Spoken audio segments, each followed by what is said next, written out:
Hello दोस्तों, स्वागत है आपका हमारे चैनल यूपी एग्जाम क्रेजर में।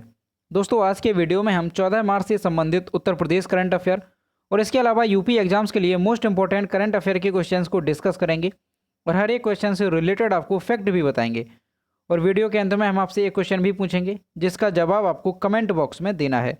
और अगर आपको इसकी PDF डाउनलोड करनी है तो आप हमारे टेलीग्राम ग्रुप से इसकी PDF डाउनलोड कर सकते हैं। टेलीग्राम ग्रुप की लिंक आपको वीडियो के डिस्क्रिप्शन में मिल जाएगी।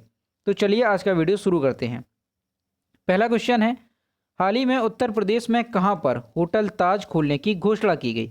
ऑप्शन नंबर ए है कुशीनगर, बी है देवरिया, सी है गोरखपुर और डी है श्रावस्ती। तो इसका जो करेक्ट आंसर है वो है ऑप्शन नंबर ए कुशीनगर, यानी उत्तर प्रदेश के कुशीनगर में जो ताज होटल है उसकी एक यूनिट खोली जाएगी।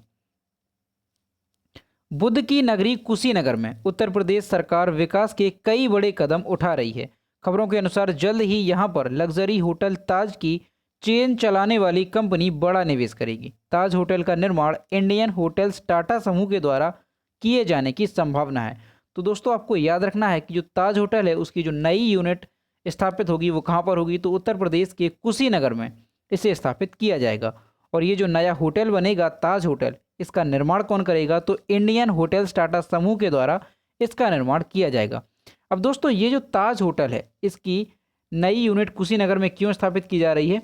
तो दरअसल बात यह है कि लखनऊ से लेकर के पटना और इसके साथ ही जो नेपाल के तराई क्षेत्र के मध्य में ताज होटल की कोई भी यूनिट नहीं थी।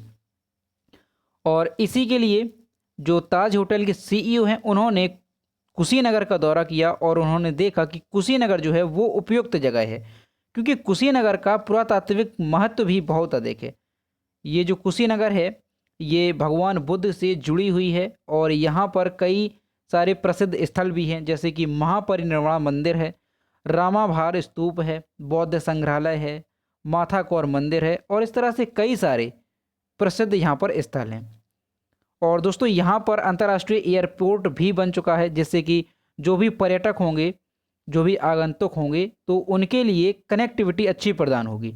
तो इस वजह से उन्होंने कुशीनगर को ही उपयुक्त समझा और यहाँ पर जो ताज होटल है उसकी यूनिट स्थापित की जाएगी। अब दोस्तों, कुशीनगर से इंपॉर्टेंट ये क्वेश्चन आपको और याद रखना है कि कुशीनगर में जापान की सहयोग से एक मैत्रेय परियोजना की शुरुआत की गई थी। कौन सी परियोजना? तो मैत्रेय परियोजना की शुरुआत की गई थी और इसके तहत जो गौतम बुद्ध से संबंधित स्थल हैं उनका सुंदरीकरण किया जाएगा और इसके साथ ही गौतम बुद्ध की सबसे ऊंची प्रतिमा यहाँ पर स्थापित की जाएगी। अब दोस्तों, कितनी ऊंची प्रतिमा है? तो 500 फीट ऊंची ये प्रतिमा होगी।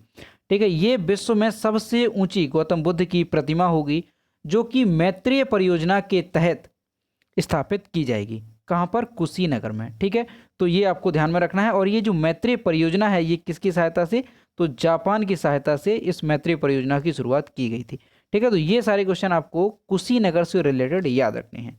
अगला क्वेश्चन है, देश का पहला वर्चुअल एग्जीबिशन मॉल किस राज्य में खुलने जा रहा है? ऑप्शन नंबर ए है दिल्ली, बी है उत्तर प्रदेश, सी है महाराष्ट्र और डी है हरियाणा। तो इसका जो करेक्ट आंसर है वो है option number B, Uttar Pradesh. प्रदेश सरकार देश का पहला वर्चुअल एग्जीबिशन मॉल यूपी में खोलने की तैयारी कर रही है। ये मॉल ऑनलाइन कारोबार का ऐसा फोरम होगा जहां पर दुकानदार और खरीदार अपनी सुविधा के अनुसार किसी भी समय प्रोडक्ट को खरीद और बेच सकेंगे। इस ऑनलाइन प्लेटफॉर्म पर एक बार में कम से कम 500 स्टॉल लगाए जाएंगे। तो दोस्तों, ये देश का पहला वर्चुअल एग्जीबिशन मॉल होगा जो कि उत्तर प्रदेश में खुलने जा रहा है। और इसमें होगा क्या कि कोई भी दुकानदार होगा या कोई भी खरीदार होगा तो वो अपने प्रोडक्ट को या सामान को ऑनलाइन खरीद सकेगा या बेच सकेगा। ठीक है, तो ये कहाँ पर खुल रहा है? तो ये उत्तर प्रदेश में खुलने जा रहा है। अगला क्वेश्चन है, हाल ही में उत्तर प्रदेश में कितनी इलेक्ट्रिक बसें चलाने की घोषणा की गई है? ऑप्शन नंबर ए है 300, बी है 500, सी है 700 और डी है 1000। तो इसका जो करेक्ट आंसर है वो है ऑप्शन नंबर सी, 700 बसें। यूपी के 14 शहरों में 4 चरणों में चलेंगी 700 इलेक्ट्रिक बसें। अब दोस्तों, ये जो 700 इलेक्ट्रिक बसें हैं ये 14 शहरों में चलाई जाएंगी। और कितने चरणों में? तो 4 चरणों में ये बसें चलाई जाएंगी। अब किस शहर में चलाई जाएंगी और कितनी बसें चलाई जाएंगी, तो ये देखते हैं। तो दोस्तों पहले चरण में अगर देखा जाए तो आगरा में 100 बसें चलाई जाएंगी, अलीगढ़ में 25, मथुरा वृंदावन में 50 बसें आएंगी। दूसरे चरण में अगर देखा जाए तो बरेली में 25, गाजियाबाद में 50, मेरठ में 50 और मुरादाबाद में 25 और शाहजहांपुर में 25 इलेक्ट्रिक बसें चलाई जाएंगी। तीसरे चरण में अगर देखा जाए तो वाराणसी में 50, गोरखपुर में 25, लखनऊ में 100।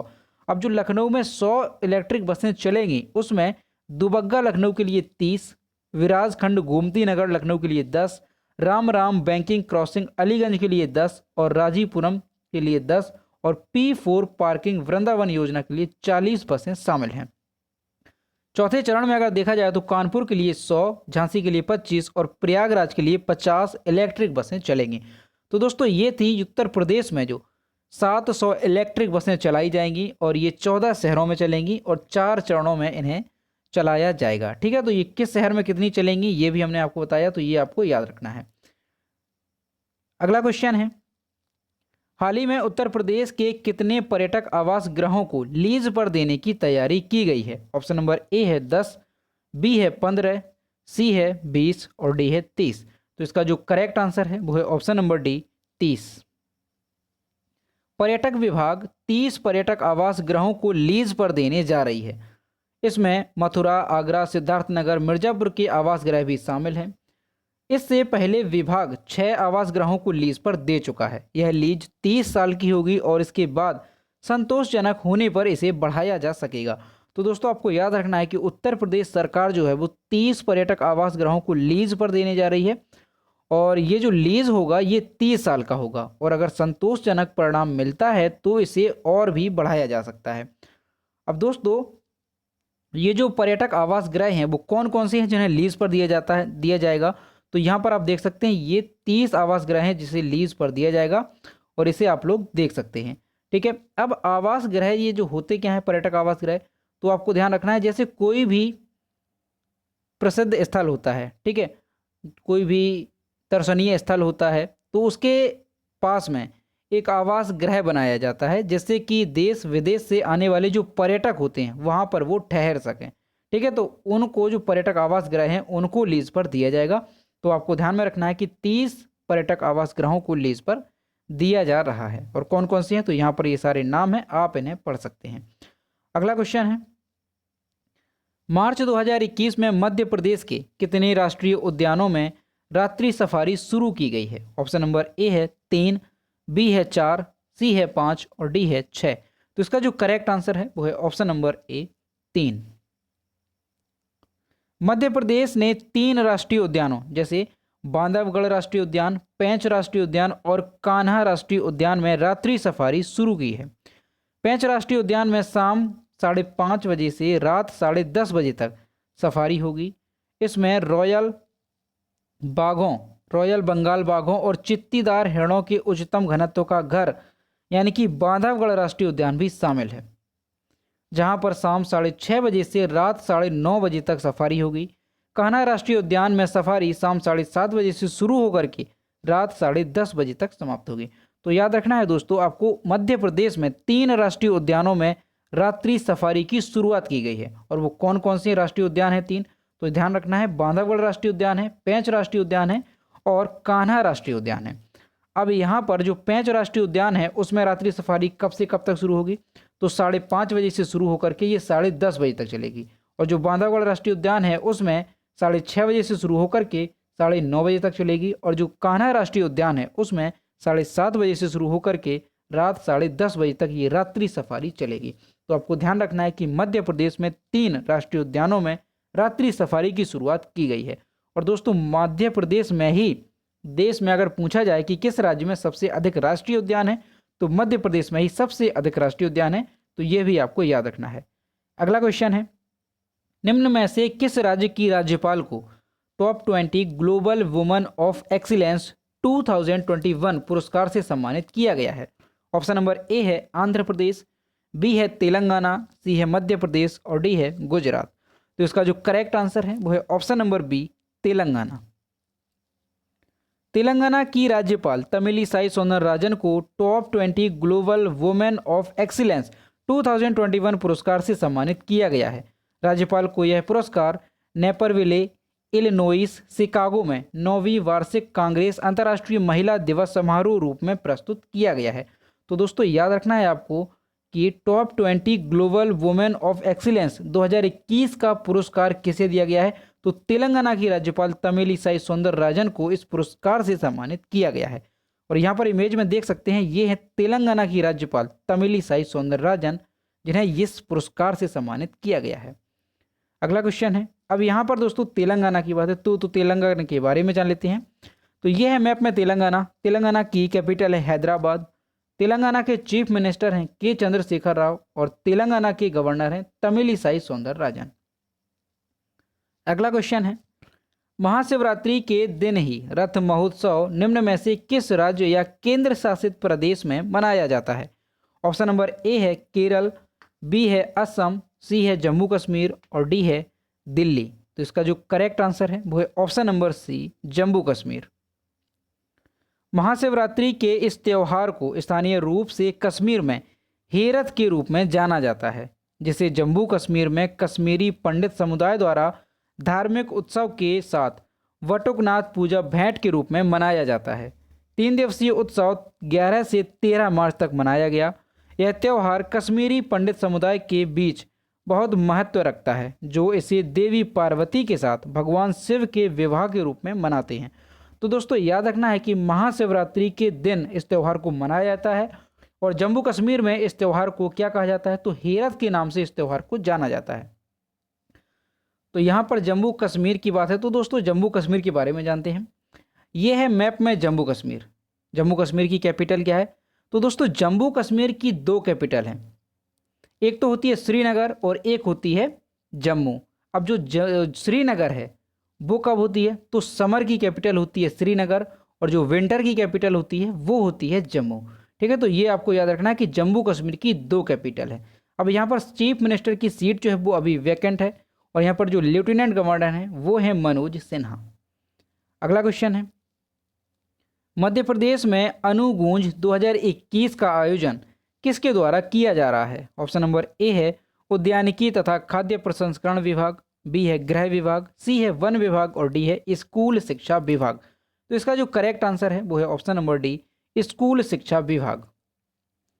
मध्य प्रदेश के मुख्यमंत्री श्री शिवराज सिंह चौहान ने 12 मार्च को अनुगूंज 2021 का शुभारंभ किया। यह नृत्य, संगीत एवं नाट्य समारोह है। इसका आयोजन स्कूल शिक्षा विभाग द्वारा किया जा रहा है। एक भारत श्रेष्ठ भारत की अवधारणा पर अनुगूंज 2021 का आयोजन किया जा रहा है। तो दोस्तों याद रखना है कि अनुगूंज 2021 जो ये समारोह है इसका आयोजन कहाँ पर किया जा रहा है, तो मध्य प्रदेश में इसका शुभारंभ किया गया है। और इसका किसने शुभारंभ किया है, तो उसके मुख्यमंत्री जो शिवराज सिंह चौहान हैं उन्होंने इसका शुभारंभ किया है। अगला क्वेश्चन है, सरकार में रहते हुए प्रादेशिक सेना में कैप्टन बनने वाले पहले सांसद निम्न में से कौन बन गए हैं? ऑप्शन नंबर ए है अनुराग ठाकुर, बी है रमेश तिवारी, सी है रमेश बिधुरी और डी है गौतम गंभीर। तो इसका जो करेक्ट आंसर है वो है option number A, Anurag Thakur. केंद्रीय वित्त और कॉरपोरेट मामलों के राज्य मंत्री अनुराग ठाकुर एक नियमित कमीशन अधिकारी के रूप में प्रादेशिक सेना में कैप्टन के रूप में पदोन्नत होने वाले पहले केंद्रीय मंत्री बन गए हैं। ठाकुर को 124 इन्फेंट्री बटालियन प्रादेशिक सेना यानी सिख रेजिमेंट में कैप्टन के पद पर पदोन्नत किया गया है। वह इससे पूर्व लेफ्टिनेंट के पद पर सेवारत थे। अनुराग ठाकुर देश के ऐसे पहले सांसद बन गए हैं जो बतौर सांसद सेना में रेगुलर कमीशन ऑफिसर के रूप में कैप्टन बने हैं। अब दोस्तों ये जो कैप्टन बनाए जाते हैं तो ये किस तरह से बनाए जाते हैं और जो इन्हें बनाया गया है अनुराग ठाकुर को, तो इससे पहले कौन कौन बनाए जा चुके हैं, तो इसके बारे में थोड़ा जानते हैं। और यहाँ पर आप देखेंगे प्रादेशिक सेना में कैप्टन बनाए जाते हैं, तो प्रादेशिक सेना क्या होती है तो इसके बारे में थोड़ा जानते हैं। दोस्तों इन्हें 2016 में, जो अनुराग ठाकुर हैं, इन्हें 2016 में लेफ्टिनेंट के रूप में प्रादेशिक सेना में शामिल किया गया था 2016 में, और अभी इनका क्या हुआ है, पदोन्नत किया गया है और इसके तहत इन्हें कैप्टन के रूप में पदोन्नत किया गया है। ठीक है, और इससे पहले अगर देखा जाए तो भारतीय सेना द्वारा भारतीय क्रिकेट टीम के खिलाड़ी सचिन तेंदुलकर और महेंद्र सिंह धोनी को मानद उपाधि दी गई थी। सचिन तेंदुलकर को वायुसेना ने 2010 में ग्रुप कैप्टन की मानद उपाधि दी थी तथा जो महेंद्र सिंह धोनी हैं उन्हें पैरासूट रेजिमेंट की प्रादेशिक सेना इकाई में लेफ्टिनेंट कर्नल की मानद रैंक से सम्मानित किया गया था। तो दोस्तों इन्हें जो अनुराग ठाकुर हैं इन्हें भी कैप्टन के रूप में पदोन्नत किया गया है, तो ये आपको याद रखना है। और ये जो अनुराग ठाकुर हैं ये हिमाचल प्रदेश के हमीरपुर से सांसद हैं, ठीक है। तो इस चीज़ को आपको ध्यान में रखना है। और दोस्तों ये जो है प्रादेशिक सेना, इसे टेरिटोरियल आर्मी भी कहा जाता है। भारतीय संविधान ने सितंबर 1948 में एक अधिनियम पारित किया था। कब किया था? तो ध्यान में रखना है 1948 में एक अधिनियम पारित किया था। उसके तहत देश में अक्टूबर 1949 में एक टेरिटोरियल आर्मी की स्थापना की गई जिसे प्रादेशिक सेना कहा जाता है, ठीक है। तो ये आपको ध्यान से समझना है कि प्रादेशिक सेना है क्या। दोस्तों भारतीय संविधान ने कब? सितंबर 1948 में एक अधिनियम पारित किया था जिसके तहत देश में अक्टूबर 1949 को टेरिटोरियल आर्मी की स्थापना की गई। और ये टेरिटोरियल जो आर्मी होती है वो भारतीय सेना की ही एक इकाई होती है। इसके तहत होता क्या है कि इसकी स्थापना जो है वो संकट काल में आंतरिक सुरक्षा का दायित्व लेने और आवश्यकता पड़ने पर नियमित सेना की मदद करने के उद्देश्य से की गई थी, ठीक है। तो ये आपको ध्यान में रखना है कि इसे प्रादेशिक सेना भी कहा जाता है और टेरिटोरियल आर्मी भी इसे कहा जाता है। और इसकी स्थापना किस लिए की गई थी? कि आंतरिक सुरक्षा का दायित्व लेने और आवश्यकता पड़ने पर जो नियमित सेना है उसकी मदद करने के उद्देश्य से इसकी स्थापना की गई थी, ठीक है। तो ये जो प्रादेशिक सेना है ये मानद उपाधि देती है। और अब तक जो है 2 क्रिकेटर यानी महेंद्र सिंह धोनी और सचिन तेंदुलकर को मानद उपाधि से सम्मानित किया गया है और अभी अनुराग ठाकुर को ये मानद उपाधि दी गई है। तो ये क्वेश्चन मोस्ट इंपॉर्टेंट है, ये आपको अच्छे से याद रखना है। और यहाँ पर आप इमेज में देख सकते हैं, ये हैं अनुराग ठाकुर। अगला क्वेश्चन है, हाल ही में किस देश के प्रधानमंत्री को कैम्ब्रिज एनर्जी रिसर्च एसोसिएट द्वारा वैश्विक ऊर्जा और पर्यावरण नेतृत्व पुरस्कार से सम्मानित किया गया है? ऑप्शन नंबर ए है नेपाल, बी है चीन, सी है भारत और डी है जापान। तो इसका जो करेक्ट आंसर है वो है ऑप्शन नंबर सी, भारत। हाल ही में भारत के प्रधानमंत्री को कैम्ब्रिज एनर्जी रिसर्च एसोसिएट यानी CERA द्वारा वैश्विक ऊर्जा और पर्यावरण नेतृत्व पुरस्कार से सम्मानित किया गया है। भारत के प्रधानमंत्री को यह पुरस्कार देश और दुनिया की भावी ऊर्जा जरूरतों को पूरा करने हेतु सतत विकास के विस्तार की उनकी प्रतिबद्धता के लिए दिया गया है। इस पुरस्कार को दिए जाने की शुरुआत वर्ष 2016 में हुई थी और यह पुरस्कार वैश्विक ऊर्जा और पर्यावरण के भविष्य के प्रति समर्पित नेतृत्व का सम्मान करने के लिए दिया जाता है। तो दोस्तों ये आपको याद रखना है कि कैम्ब्रिज एनर्जी रिसर्च एसोसिएशन द्वारा वैश्विक ऊर्जा और पर्यावरण नेतृत्व पुरस्कार से सम्मानित किसे किया गया है? तो भारत के प्रधानमंत्री श्री नरेंद्र मोदी को सम्मानित किया गया है। तो दोस्तों ये थे 14 मार्च से संबंधित उत्तर प्रदेश करंट अफेयर और इसके अलावा यूपी एग्जाम्स के लिए मोस्ट इंपोर्टेंट करंट अफेयर के क्वेश्चन जो कि हमने डिस्कस किए। अब हम देखते हैं पिछले वीडियो का क्वेश्चन जो हमने आपसे पूछा था। तो दोस्तों ये है कल के वीडियो का क्वेश्चन जो हमने आपसे पूछा था। राज्य सरकार ने एक जिला एक उत्पाद योजना के अंतर्गत किस जिले के लिए गुड़ तथा गुड़ उत्पाद को विशिष्ट उत्पाद के रूप में चिन्हित किया है? तो इसका जो करेक्ट आंसर था वो ऑप्शन नंबर डी था। यह सभी यानी कि मुजफ्फरनगर, अयोध्या और लखीमपुर खीरी में गुड़ तथा गुड़ से बने उत्पादों को विशिष्ट उत्पाद के रूप में चिन्हित किया गया है। और लगभग सभी स्टूडेंट्स ने इसके सही जवाब दिए। और मैं फिर से कहता हूं कि जो भी क्वेश्चन आपसे पूछा जाए तो सभी लोग उसका आंसर जरूर किया करो। तो ये है आज का क्वेश्चन, दुनिया की सबसे बड़ी तैरती सौर ऊर्जा परियोजना भारत के किस राज्य में बन रही है? ऑप्शन नंबर ए है उत्तर प्रदेश, बी है बिहार, सी है गुजरात और डी है मध्य प्रदेश। तो इसका जो भी करेक्ट आंसर है वो आपको कमेंट बॉक्स में बताना है। तो दोस्तों अगर आपको आज का वीडियो पसंद आया हो तो वीडियो को लाइक ज़रूर करें, शेयर करें और अगर चैनल पर नए हैं तो चैनल को सब्सक्राइब करना ना भूलें। साथ ही बेल आइकन को भी प्रेस करें ताकि टाइम टू टाइम नोटिफिकेशन आप तक पहुंचता रहे। तो मिलते हैं नेक्स्ट वीडियो में। Thank you.